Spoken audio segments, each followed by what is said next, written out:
Welcome back. As you can see, Houston, very close game. In my mind, they should have won. You know, at the end of the game, that pass interference, I think was a bogus call. Zebras are blowing it.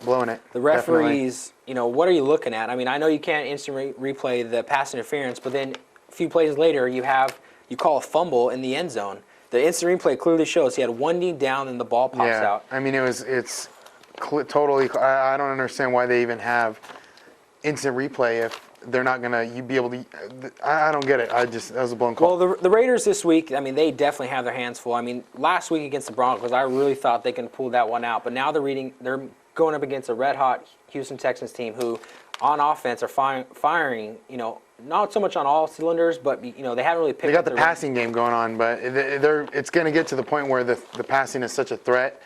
I think it's going to kind of open up for the rushing game. And basically, you know, Jamarcus Russell, he needs to be accurate, you know, and it's really hard. I mean, we can split hairs saying, oh, it's the receiver's fault, it's his fault, it's the wind's fault, you know. Yeah, you can blame it on anything. You know, but what we do need is Michael Bush and Darren McFadden to step up. Absolutely. Quit making mistakes. Quit tripping on grass blades. Quit fumbling the ball because it's too hot or it's too heavy to hold. You know, I'm sick and tired of you know, fumble. You know, what is the real fumbling reason? 3 times, the Darren McFumbles, that's what, you know, kind of scared me. Luckily, we only lost 1, but that was a huge momentum shift when we get a takeaway from them, and then we go and fumble the ball and give it right back. Jamarcus Russell needs a lot of help. I mean, it's really hard to say if the receivers aren't helping him or it's just him. I mean, he did so well in LSU, but I mean, look at it. He had a great defense, great receivers, great running back, great line. I mean, he had the pieces in place. He's on the Raiders where we don't really have the pieces. Who are you taking this weekend, Houston or Oakland? I got to say true to the silver and black. I'm going Oakland. You know, I would love to say Oakland, but you know what I'm doing this week is I think I'm going to try a little reverse psychology. The last 2 weekends I've picked the Raiders to win, and I've made every excuse of why they can win and why the other team can lose. But really, when you really think about it, I mean, Houston, you know, this is going to be a big test to our secondary, how well they can cover. And really, if our linebackers and you know, our front seven can step up, put some pressure, you know, make them run the ball, make them exploit our weakness, which is the run. Yeah, you know, exactly. I mean, let's see how this works out. I mean, I want Oakland to win. I'm just taking. No, Houston absolutely. No, you're being a realist, and you know, I'm looking at it like this. We were both at the game last year against the Texans, and we won the game. And I just think that we've seen it before. You know, they have the same. It's Matt Schaub, it's Steve Slayton, it's you know, pretty much the same defense, which they have a great defensive line. But I got to take the Raiders. Well, last week we did our pigskin predictions. You went 10 for 6. I went 9 for 7. I mean, basically, you know, you picked Tennessee. I picked the Jets to win. You know, we know who won there. You picked New England to win. I picked Atlanta. New England won. And then I picked Arizona to win, and you picked Indianapolis. So I think, you know, 9 for 7 for me, 10 for 6 for you. I think we're doing fairly good on who we pick. Basically, this weekend, you know, we have a number of teams. You know, I mean, we already went over the Houston-Oakland game. I mean, so first up, let's take a look at, you know, Chicago to Detroit. Who do you take in that game? You got to go Chicago, and I think Jay Cutler's going to have a field day with the Detroit secondary.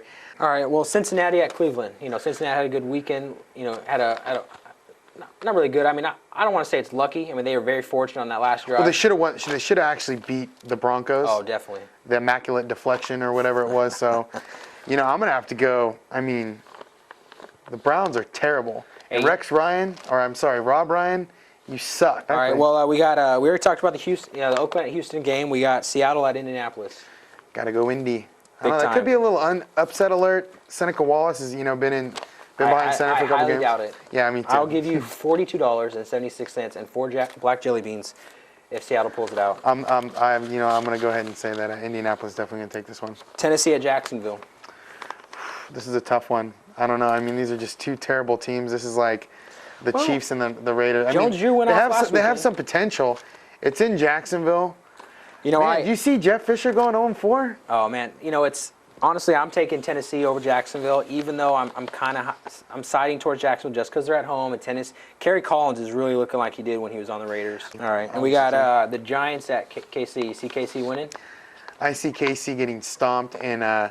You know, it's one of those things. Matt Castle, he had some talent around him. Whether he was sacked the most in the NFL, he still had talent around him in New England. I do not think he's worth the $70 million that they gave him. Speaking of New England, I mean, this is one of the games we picked to be a great game. Baltimore at New England. I mean, Baltimore, Joe Flacco is playing excellent football. The Ravens' defense is doing what it does. Number 1 against the rush. Doing what it does, you know, against the rush, against the pass, and creating turnovers. But Tom Brady, I mean, he is really kind of showing himself. He's stepping forward. I mean, he is. He's getting back in the groove of things, and for a defense that is so great against the run, I think Randy Moss is going to have a field day after. Well, we got Washington at Tampa Bay. Oh man. Oh, I think Washington, even though their defense is terrible, Jason Campbell, he's not doing bad. I mean, Tampa Bay is just. Jason Campbell had a fantasy day this past No, he weekend. did. He's not doing bad. And the thing about Tampa Bay is they're doing that new I know I keep bringing it up, man-to-man coverage. It's Tampa Bay. It's hard to implement that, and then all of a sudden, Tampa Bay is going 0-4, right? Absolutely. Yeah. All right. So we got Buffalo at Miami. I got to go Buffalo. Definitely. Trent Edwards, I believe, is going to take Is Thigpen going to start? Thigpen? No, I think they just brought him as a backup. I'm really not even sure who's starting. It doesn't really matter. I mean, if really. Oh, Chad Henne. Yeah. Yes. You know what? Actually, I might change my pick now. Buffalo might be going down.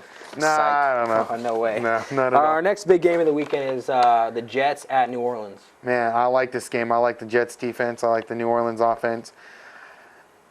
I got to go New Orleans. I think, Drew Brees, I think if he would have done, I think he's going to bounce back from this week. Well, and he still won the game. Well, whether he didn't have a great Pierre day, Thomas went, he set the bar too high. Yeah, well, Pierre Thomas, really took control of that game. I mean, he's going against a Jets team that still hasn't allowed 100 yards rushing. This is where we're going to find out the Jets are for real. I mean, in my mind, New Orleans is going to be a NFC. They'll be a contender for the NFC Definitely. Championship. I mean, they're definitely going to the NFC Championship. I think they're going. I mean, they're one of my picks to go to the Super Bowl. What about Dallas to Denver? Think Denver's going 4-0? Man, I hope not. I hate Denver, and I hate Tony Romo, and I hate Cowboys, and I hate the Cowboy fans that are bandwagoners here. Well, you know what? I picked Denver to win just because Dallas on the road. You know what is another upset? It can happen because it's a divisional game. It's St. Louis at San Francisco. You look at San Francisco's been playing really good defense. They don't have Frank Gore. Sean Hill's been a game manager. But St. Louis, I mean, they almost beat the Redskins. They almost beat the Redskins. But, divisional games are always closer for whatever reason because of intensity. Exactly. It's in San Francisco. I don't really know. I mean, I got to take the 49ers. But it's definitely an upset alert. It could happen. Well, I think our first tie of the year is going to go to the San Diego at Pittsburgh game. If you look at the game last year, the one thing I'll give them is it's not going to be, the weather's obviously not going to be the same. But last year, I mean, what was it, like 10-6? I mean, it was just a boring game. It was in the snow. So I think we're going to see a lot more offense, obviously, from both teams. Vincent Jackson, man, that guy is just a wide receiver beast. So let's take a look at the last game, Monday night, Green Bay at Minnesota. The first game of the year, Brett Favre is going to face his old team. Honestly, I think it would be a much bigger game if it was on Lambeau Field, but it's in the Dome. Let me ask you a question. What do you think about Brett Favre and his knowledge? I mean, I know it's been 2 years, but do you think that there's any advantage of Brett Favre going in there talking to Mike McCarthy or talking about Mike McCarthy's offense? Well, he refused to train Aaron Rodgers when Aaron Rodgers first came there. It's really hard to say how much influence he had over Aaron Rodgers.